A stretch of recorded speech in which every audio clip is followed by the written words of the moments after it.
position, we see Bobby Labonte taking it from Jeremy Mayfield. Bill Weber? Well, Bobby Labonte, oh, now it's spin off of four.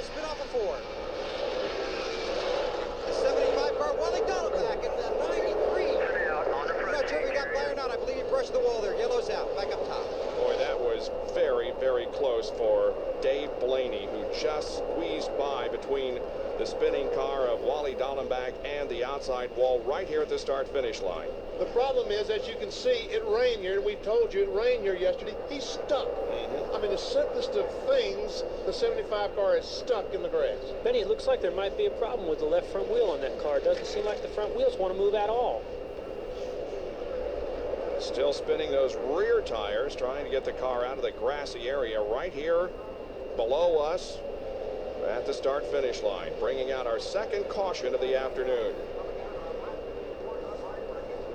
And we'll take a look at it from our camera located in turn 4. You see Dallenbach come off the corner, just go around, and you're not going to believe how close this 93 car comes to him. Watch this.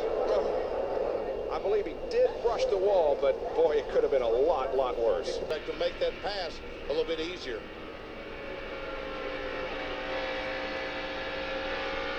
In the upper left, the drivers that have increased their caution. Looks like Dale Earnhardt Jr. has some damage to the front end of his car. Looks like the right front fender's torn up on this car. I would guess contact with the outside retaining wall. He drops to the apron of the racetrack and brings out our first caution of the race on lap number 29, and we understand he caught the wall. That's too bad. Was in second spot. Now here he comes down pit road. Looks like the tires are up on that car. What happens when the car is loose, sometimes you have to turn to the right, and when you turn to the right, you end up going against the fence. We're getting a report now that he might not have any brakes, and the way he went through the pits there, I would say that's true. What happens when these cars go up and slap the wall? That right front tire breaks the brake rotor that's attached up next to that rim, so that's why he doesn't have any brakes. And just listen as he goes in the corner.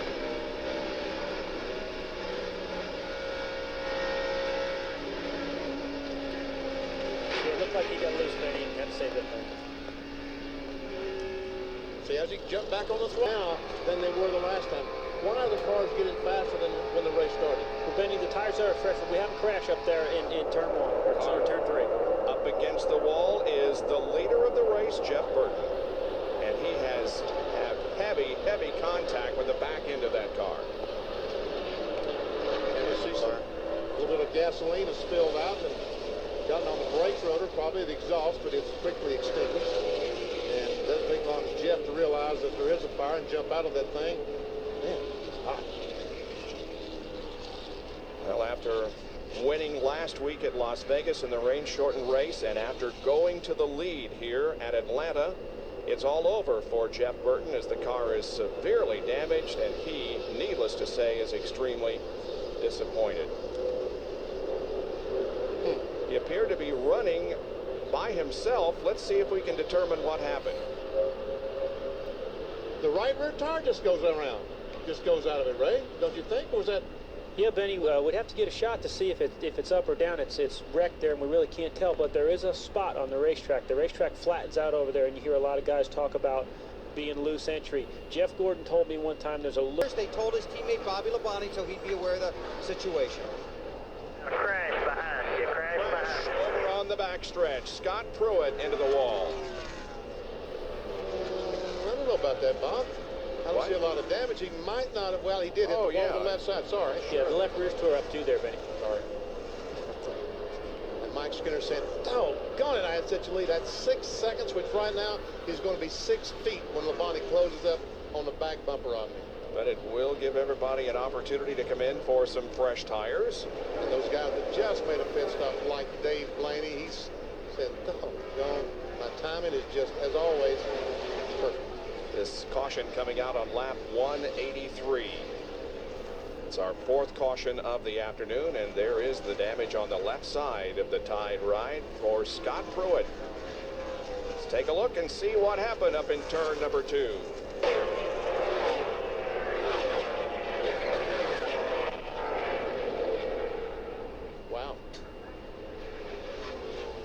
from Rusty Wallace's view.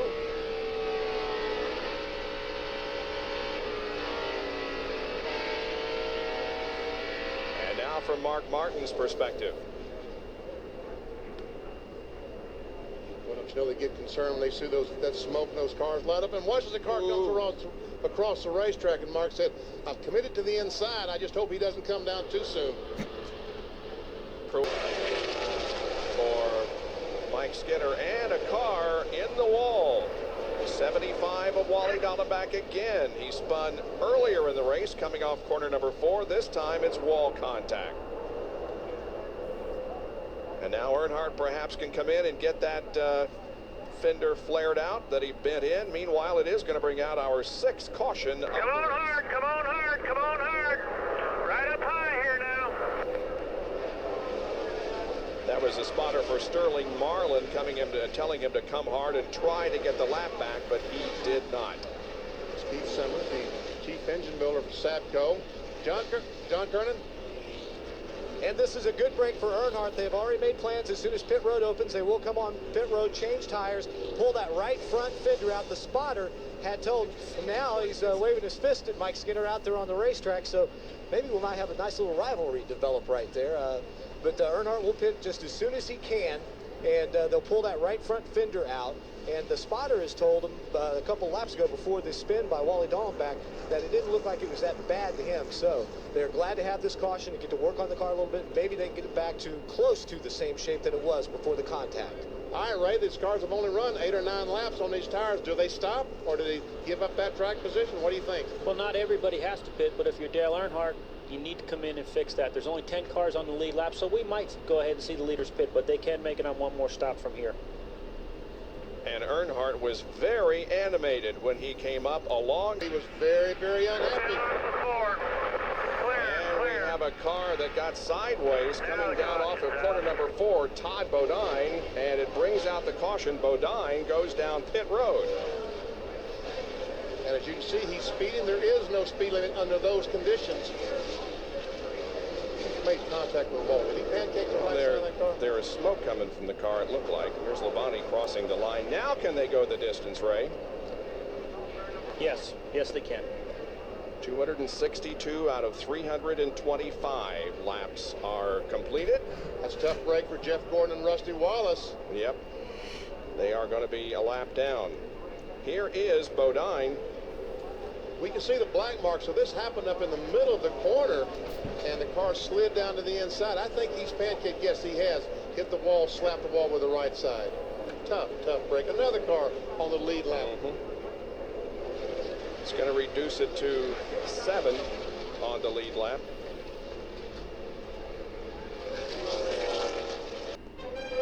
The Cracker Barrel Old Country Store 500 on ABC Sports. Brought to you by Nations Rent. For construction rental equipment, Nations Rent. No sweat. And Autotrader.com, the biggest, best used car site on the planet. Welcome back to Atlanta Motor Speedway. I'm Bob Jenkins along with Benny Parsons, Ray Evernham, Jerry Punch, John Kernan, and Bill Weber. And we are nearing the closing laps of this race. 265 out of 325 completed. And moments ago, more problems on pit road. Welcome back to Atlanta Motor Speedway. I'm Bob Jenkins along with Benny Parsons, Ray Evernham, Jerry Punch, John Kernan, and Bill Weber. And we are nearing the closing laps of this race. 265 out of 325 completed. And moments ago, more problems on pit road. Big fire. We see all the cars that are lapped down making a pit stop at the very top. See the smoke going up? I think that was the 60 car, the Power Team Chevrolet's gas can. And Bobby Hamilton leaves to the fire and leaves so quickly. Believe it or not, he leaves with a catch can in his car.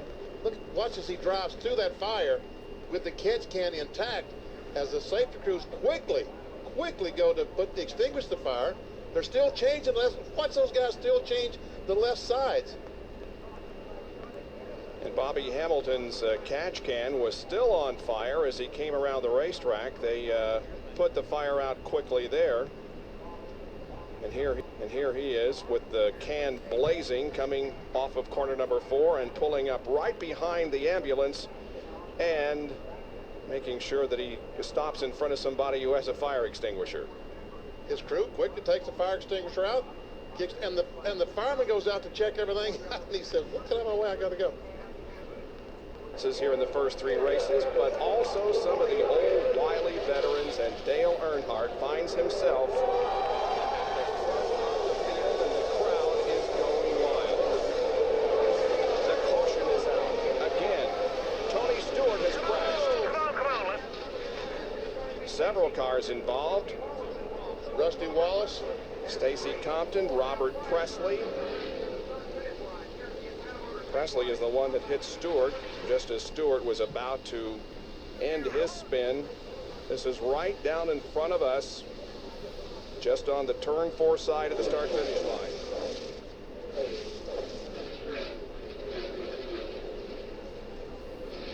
and none of the cars got their lap back. Ward Burton tried, Elliott tried, none of the cars got their lap back. See, Tony Stewart's window net is down, isn't it? I thought his window net down. I guess it isn't down. Tony Stewart has not had a finish outside of the top 20 since Martinsville late last year. Rusty Wallace, after all of his problems, trying to get some air in the car and what have you, damage to the Miller light board as he takes his helmet off. And you can see there is something burning on the floorboard of that car there, Benny. See the smoke coming up through the transmission tunnel? That's exactly what he's been trying to fix. Yes. Tony Stewart, you see him moving around. I think he got his bell rung pretty good, but now he has his facilities back. Forward camera.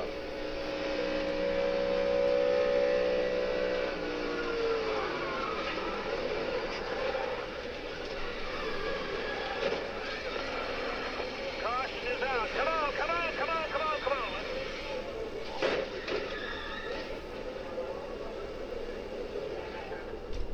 Now from Rusty's in-car camera. See what Rusty has to see there. We see the 9 car, Stacy Compton. Got a wreck behind you. Let's...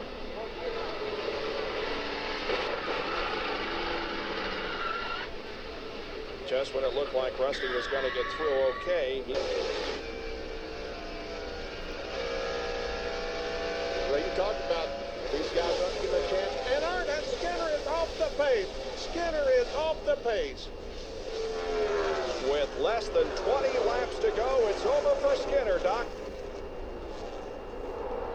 Mike Skinner has lost the engine. Unbelievable. He just said, guys, I want it badly. We've waited a long time. I want this win. He was just congratulating the crew as they started back to green. And now, just that quickly, with 19 laps to go, in its 114th start, it is all gone away. Well, riding down the front stretch of Mike Skinner, let's just listen as he goes down in turn 1.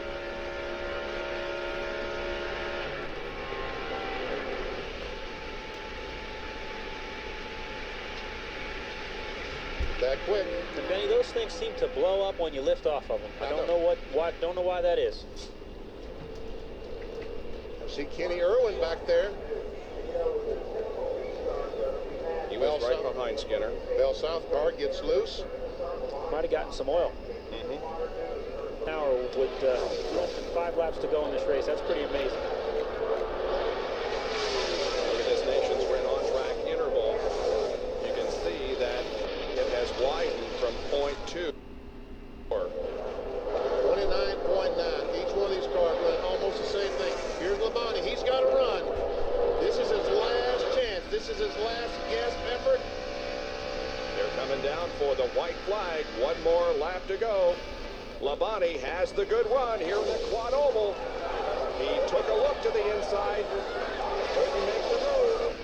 He'll head for the top side of the racetrack in turns 1 and 2, but Dale Earnhardt maintains the lead down the backstretch for the final time.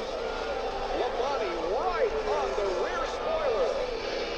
And Earnhardt goes in high. That's going to leave some room for Labonte on the bottom. Here comes Labonte making a charge. They come toward the line. Who will it be? It is going to be... I don't either. It will look like Earnhardt just by a little bit. That was one of the closest finishes in the history of NASCAR. And Chalky Myers said, who won? Who won?